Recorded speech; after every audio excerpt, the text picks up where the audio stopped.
السلام علیکم ورحمت الله وبرکاته. ملګرو د نن په دغه ویډیو کې به زه تاسو ته په خپل موبایل کې یو داسې اپلیکیشن درښیم چې تاسو به حیرانه سئ. نو ملګرو که چیرې ستاسو موبایل سیمسنګ وي یا لاوا وي یا سونی وي یا ایریس وي که هر ماډل وي نو که چیرې تاسو غواړئ چې د هغه ټوټل سیسټم په آیفون باندې بدل کړئ نو تاسو ډېر په اسانۍ سره کولی سئ چې هغه سیسټم په آیفون باندې بدل کړئ. نو که چیرې غواړئ چې دغه طریقه ځان ته معلومه کړئ دغه ویډیو له موږ سره تر پایه وګورئ او ویډیو خامخا در سره لایک کړئ، له خپل ملګرو سره یې شیر کړئ او د دغه رقم نورو ښایسته ښایسته ویډیوګانو لپاره زموږ چینل سبسکرایب کړئ، ځکه په دغه چینل کې موږ ستاسو لپاره هره ورځ د هغه رقم ښایسته ښایسته ویډیوګانې اپلوډوو. نو ملګرو زه د ویډیو په طرف ویډیو شروع کوو.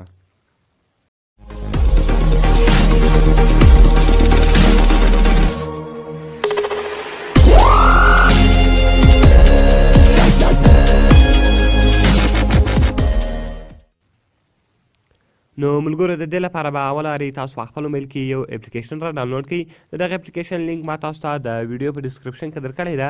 تاسو ډېر په اسانۍ سره کولی شئ چې دغه اپلیکیشن له هغه ځای څخه ډاونلوډ کړئ. نو ملګرو د دې اپلیکیشن نوم ده آیفون سټایل لنچر. دغه اپس به تاسو په خپل موبایل کې ډاونلوډ کړئ. نو کله چې دغه تاسو ډاونلوډ کړئ او بیا به دغه په خپل موبایل کې خلاص کړئ نو دغه رقم ګورئ ملګرو اوله هرې د دې کوم مین لوډینګ ده، مین انټرفیس ده، انټرفیس یې دا رقم دلته دی تاسو ته رااړوي.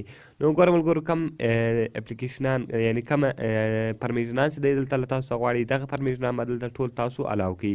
نو ګوره دغه رقم الاو پرمیشنز دغه به تاسو الاو کړئ. کله چې ملګرو دغه تاسو الاو کړئ دلته به تاسو راسئ په دغه پرمیشن به الاو کړئ، دا سیټینګ به تاسو ور وښایاست او دغه رقم به بیرته په بیک باندې وځئ. نو ملګرو کله چې تاسو په بیک باندې وځئ دغه رقم سټارټ لنچر ده او دغه رقم سیټینګ سو، شیر اپس او مور اپس. نو ملګرو اول به تاسو په سټارټ لنچر باندې کلیک وکړئ. کله چې ملګرو تاسو په سټارټ لنچر باندې کلیک وکړئ دغه به تاسو الاو کړئ او دغه به بیرته تاسو ور وښایي چې دغه سیټینګ به تاسو الاو کړئ. بیرته به تاسو راسئ په سټارټ لنچر باندې به کلیک وکړئ. نو ګوره ملګرو اول شوینګ ایډز دلته څو ایډز تاسو ته رالیږي. نو ګوره ملګرو د دې کوم مین انټرفیس دا انټرفیس به دلته دی تاسو ته خلاص کړي او دغه به هم پرسي. نو تاسو به لږ انتظار ورته وکړئ. کله چې ملګرو تاسو لږ انتظار ورته وکړئ دغه کومه سټایل چې ده دا به ستاسو په موبایل باندې خپله ولګېږي. نو ګوره ملګرو زه اوس بیرته په بیک باندې ځمه. نو ګوره ملګرو اوس دلته لوډینګ لنچر کوم لنچر سټایل چې و هغه روان ده وایي سیټ از ډیفولټ په ډیفولټ یې په خپل موبایل کې سیټ کړئ یعنې سیو کړئ.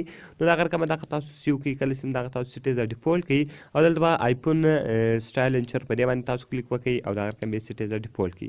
نو ملګرو ګوره چې کله هم دغه تاسو سیټ از ډیفولټ کړئ نو دغه به ستاسو په موبایل باندې ودرېږي. نو ګوره ملګرو تاسو اوس ولیدل چې زما د موبایل سټایل ټوټل د آیفون په رقم سو. نو ګوره ملګرو تاسو لیدلی سئ چې ټوټل سټایل یې د آیفون ته واړوئ، یعنې هغه کوم سټایل چې بولو هغه ټول د آیفون په رقم سو.